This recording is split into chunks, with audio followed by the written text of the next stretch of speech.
Subscribe to Color Frames. T20 ప్రపంచ కప్లో రోహిత్ సేన వరుస విజయాలతో దూసుకెళ్తుంది. ఓటమిరుగని జట్టుగా తమ జర్నీ కొనసాగుతుంది. లీగ్ దశలో అదరగొట్టిన భారత్ సూపర్ 8లోనూ సత్తా చాటుతుంది.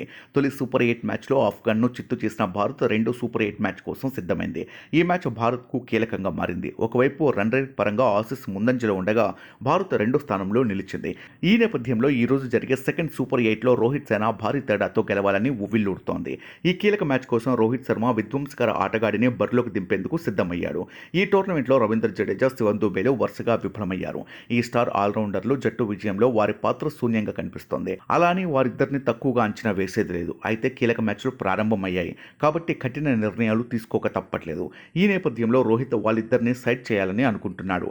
వాస్తవానికి ఆఫ్ఘనిస్తాన్తో జరిగిన సూపర్ 8 తొలి మ్యాచ్లో మహమ్మద్ సిరాజ్ను తప్పించారు. అతని స్థానంలో కుల్దీప్ యాదవ్కు తుది జట్టులో చోటు కల్పించారు. ఇప్పుడు బంగ్లాదేశ్పై కూడా రోహిత్ మార్పులు చేయనున్నాడు. ఆంటిగ్వా పిచ్ పేస్ బౌలర్లకు అనుకూలించే ఛాన్సులు ఉన్నందున జడేజా ప్లేస్లో మహమ్మద్ సిరాజ్ను తుది జట్టులోకి తీసుకోవాలని మేనేజ్మెంట్ ఆలోచిస్తోంది.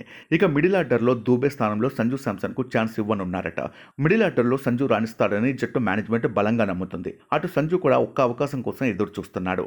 అన్నీ అనుకున్నట్టు జరిగితే ఆంటిగ్వాలో ఈ రోజు సంజు మెరుపులు చూడొచ్చు. వీడియో మీకు నచ్చినట్లయితే ప్లీజ్ లైక్ చేయండి, షేర్ చేయండి, కామెంట్ చేయండి.